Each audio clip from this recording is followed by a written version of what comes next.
ñu bàyyi la nga nuyoog internet yi. asalaamaaleykum Babacar maa ngi leen nuyu di nuyu waa Infos Rewmi yëpp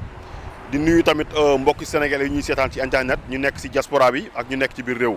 di kontaan lool ci ñëwaat daje yéen ci waxtaan ci lu jëm ci réew mi kanam. Seydina Seck tey bu ñu taxawee fii ci passerelle bi nga xam ne moo tiim péage bi sa xel si lan lay dem. waaw parce que tamit yoon la ñu justifier lu tax ñu waral ñu ñëw ci béréb bi parce que dañuy nekk bitim réew di gis ay mbir yoo xamante ne ñi ngi xew fii tubaab yi di ñu ko teg di ko teg suñu askanu réew ñoom peut-être ñu ci bari amuñu chance voyage yi xam lu xew bitim réew ak bitim réew nu muy demee ndax gannaaw foofu la ñu royee ndaxte bu ñu nee Sénac ne Eiffage ay français lañ te am na autorité yu bari yoo xamante ñu nekk ca réew ma di tugal ñoom seen loxo nga ci biir. donc bu ñu ñëwee fii di def yëfu maa tey ak yëfu yaama neex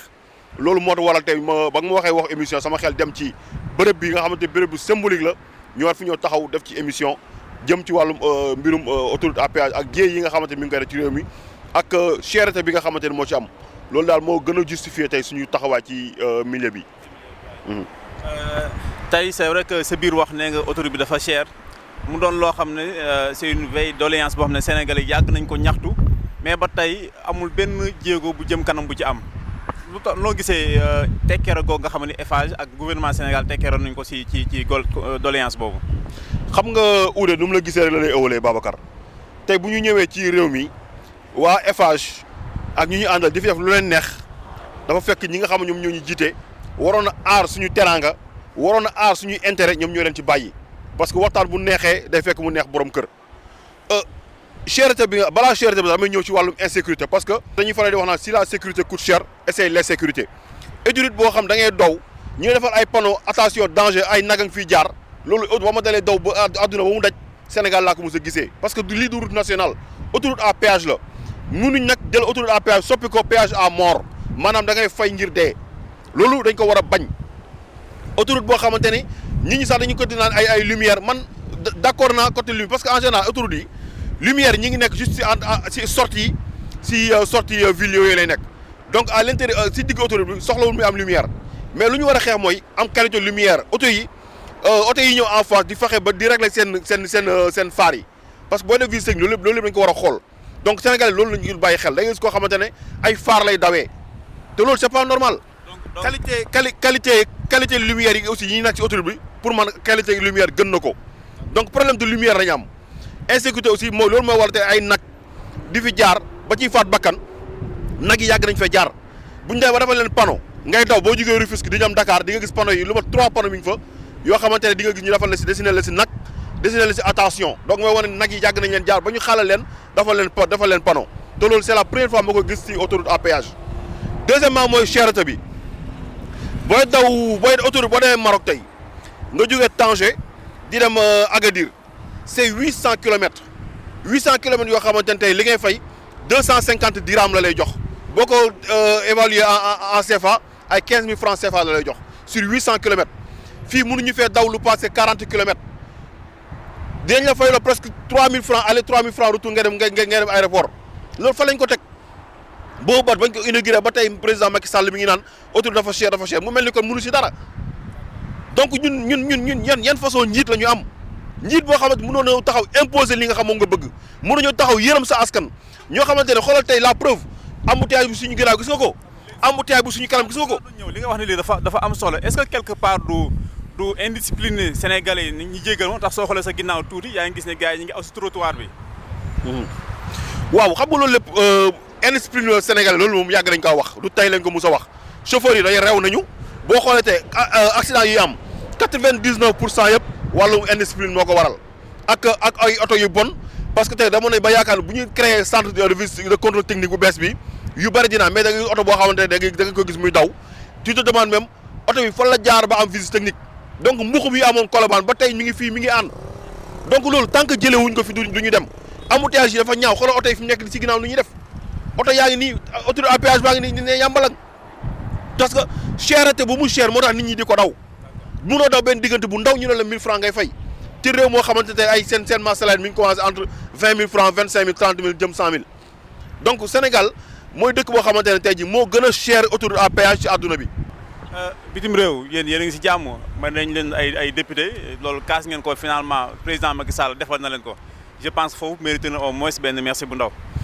non du ma wax merci parce que man ñëpp umpale ni man bokkoon naa si élection législative yi nekkoon tête de liste Europe du Sud yàlla def tey man ñun ñoo fa jëloon ak ñu ma àndoon defar Sénégal ñoo fa jëloon 5e sur 47 listes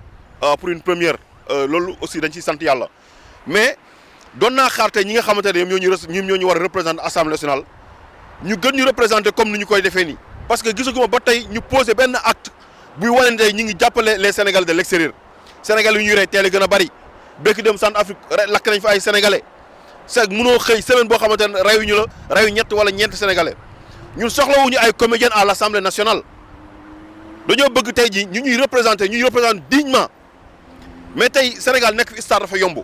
boo ñëwee jël sa wax yoo xam ne peut-être ça n'a rien à voir ak li nga xamante ne tey jii moom la ñu doon xaar ci député parce que chaque législature ak benn phénomène am donc nag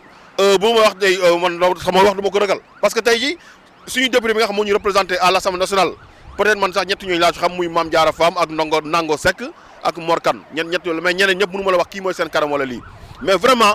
xaaruñu tey jii nit ñi bëgg ko jàppee moom nga xam ne moom moo ñu war représenté ñun à l'Assemblée nationale nit ñi bëgg Sénégal bëgg ko jàppee benn comédien na ko bañ na xool lu ko fa tax. est-ce que du moo ko def boppam nekk fay làkk italien yoo xamante ni bon ki muy waxal déggu ko moom mi koy wax ñi mu koy waxal ñi tax muy wax dégguñu ko donc est-ce que du moom moo defee loolu pour que gars yi xoolee ko. man de franchement dégguma italien dégguma li nga xamante moom la doon wax waaye daal je pense que ni waxoon ko ci kàllaama bi nga xamante ne tey jii moom la ñëpp dégg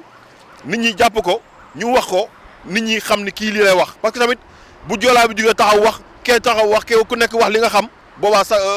sama gu tas lay ndurool solution dafa am dañ doon xaatee suñu député yi ñu taxaw représenter la diaspora sénégalaise dignement loolu la ñuy xaate je pense que ni ñi ngi doog a commencé gëwma ni weesu na donc ñu ngi xaar ba tey ñu commencé di poser acte doléance yi nga xamante moom la Sénégalais de l'extérieur yi soxla woon ñëpp xam ne woon nañ ñi tey ji amoon na programme yoo xam yoom lañ tegoon loolu lañ doon gëmloo nit ñi donc ñi ngi xaar tey Sénégalais yi les Sénégalais de l'extérieur ñu wax ci Sénégalais yi nga xam dañ leen rey ñu wax ci problème dossier suñu document administratif ñu wax ci affaire assurance de vie yi am na jafe-jafe yu bari yoo xam ak si wàllum retraite yi wàllum assurance yëpp daal en tout cas problème yëpp ñun doxañoo nañ ko ci benn document donc yooyu la ñuy xaar ñoom si yooyu lañ leen xaar mais xaar ñu leen tey jii ñu bëgg a jël assemblée nationale di ko soppi Grand Théâtre wala Sorano loolu je pense que en 2018 war nañoo mën a dépasser étape boobu ngir rek jublu ci liggéey parce que amatuñu lu ñuy xaar urgence yaa ngi fi donc foofu la ñuy xaaree suñu député mais pas ci ay truc pour buzz wala di def ay comédie ba xëy réseaux sociaux yi ñëpp di ci wax donc je pense que loolu war nañ ko mën a éviter. léegi pour nekk député à l'Assemblée nationale je pense que xare Badar dëgg la sa bakkan bi nga ciy teg ginnaaw bu ñu déggee ci réseaux sociaux yi ñu ne Abdoulaye Wade nee na Sonko soo montu dañ la posone est-ce que yëf yi àgg na foofu jar na loolu. waaw xam nga man loolu moo tax ma mënuma politique mënuma it bokk ci parti politique parce que politique ni ñu ko defee Sénégal dafa salté am na ñu bari ñoo xam te mënoo leen invité sa kër jox leen ba ñu lekk am na ñoo bari ñoo xamante ne tey seen bureau bu ñu fa duggee seen tànk yi commencé di néew yi donc politique Sénégal moo bari loolu daf mi ngi si direction yi boo gisee même Macky a commencé par le président Macky Sall fal nañ ko combien de temps muy doo ko fanaan pale tey directeur général de port autonome de Dakar dañ koy nommé di nga toog ay 5 mois 6 mois géej dinañ raxas port bi yëpp nga fay doog a teg sa tànk pour lan loolu ana gëm yàlla bu ñuy woote ana 95% musulmans yi ñuy woote Sénégal bu fekkee dañoo gëm yàlla pare wóolu wuñ ko loolu ban diine la il faut que tey jii nit ñi gëm seen bopp xam ni affaire bi lu ñu naan la formation révèle l'aptitude et le terrain révèle la compétence donc mbir mi ci terrain bi la du nekk ci ay sëriñtu wala nekk ci ay branlon malheureusement nag Sénégal loolu moo koy loolu lay doxee moo tax tey jii on met jamais l'homme qu'il faut à la place qu'il faut donc loolu mooy danger bi tey jii député yi tey ñu waroon fal député pour man falu ñu leen député ñu fa nekk tey assemblée nationale am na ñu bëri ñoo xamante ne vraiment nañ ma baal ci kàddu mais ay genn béy lañ. mais El Hadj Diouf gars yi namm nañ ko assemblée yow sa xarit la ngeen di faral di jokkoo lu bari ba ndax jàpp nga ne manqué na assemblée. non xam nga ku mel ne El Hadj lépp lu waay mën a wax sa place mi ngi woon assemblée nationale ku mel ne Abdoul Mbaye lépp lu waay mën a wax sa place mi ngi woon à l'assemblée nationale mais dafa nekk élection yoo xamante ne dañ ci génn mais élection yi mënuñu see natt poids wu benn parti parce que ñëpp xam nañ li nga xamante ne moom moo nekkoon ci élection yi dara jaaru si yoon du début à la fin dara jaaru si yoon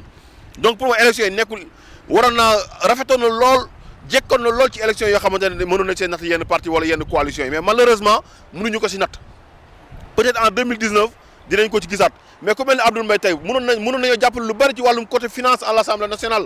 Maître El Hadji Diouf ñëpp xam nañu aussi sañ-sañam ak courage am ak engagement am sa place était à l'Assemblée nationale mais pas ñoo xamante ne ay députés yoo xamante ne bu ñuy làkk taxaw du ñuy làkk ay France yoo xamante ne la signature kenn xamul lu ñuy wax lan la ñii taxaw ñëw di ñu indi ay italien mais quand même il faut ñu waxante dëgg quoi. Seydina Seck ñu ngi lay jaajëfal bu baax lan nga si bëggoon a yokk si loo xam ne jotuma la ko woon laaj parce que dëkk bi c'est vrai que bi nga ñëwee dugg nga si marché yi dugg nga si magasin yi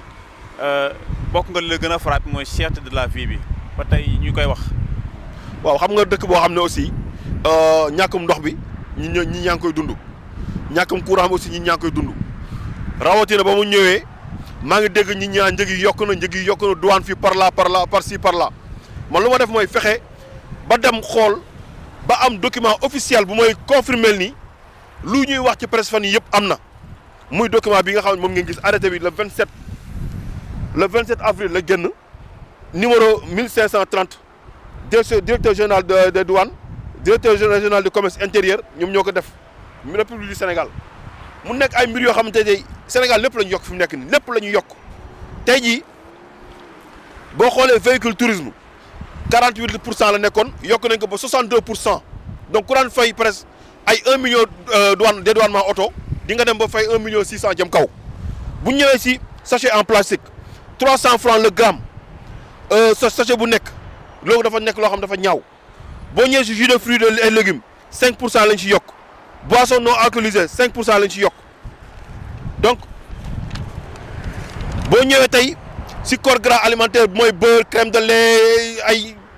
ay beurre yu mel noonu 15% lañ ci yokk boo ñëwee tey ba yeneen corps alimentaire yi 10% lañ ci yokk donc mu nekk réew moo xam ne lépp a yokk te 10% yi nee nañ ma loolu la ñuy bind mais lu ñuy yokk réellement dina ko ëpp. donc man bu ñu demoon say réew mi mi ngi dox wala réew mi dund wàññi nañ ko donc man loolu dina ma jaaxal trop donc li mooy lu ñu mayee loxo ndeyjoor nangoo kaa loxo càmmoñ te man je pense que loolu lu ñu ñaaw la ci réew ci sénégalais ba ñuy ñëw di fal Macky Sall dañoo waxoon ni lu gën a oyofal seen panier ménagère la ñu soxla woon mais gisuñu ko loolu fi mu nekk ni sénégalais yi ñu ngi bëgg a dee si dund gu cher ñi ngi bëgg a dee ci ndox bu ñàkk ñi ngi bëgg a dee ci courant buy coupé ñi ngi bëgg a dee ci ay embouteillage yi nga xamante tey moom ngeen gis nii donc mën nañ ma wax ñoom fan moo baax ci réew mi mais man vraiment sénégalais yu ma dajal ñëpp 10 yu ma gis 8 yëpp dañ ñama réew mi doxul waaw loolu nag vraiment nekk lu ma jaaxal trop nag.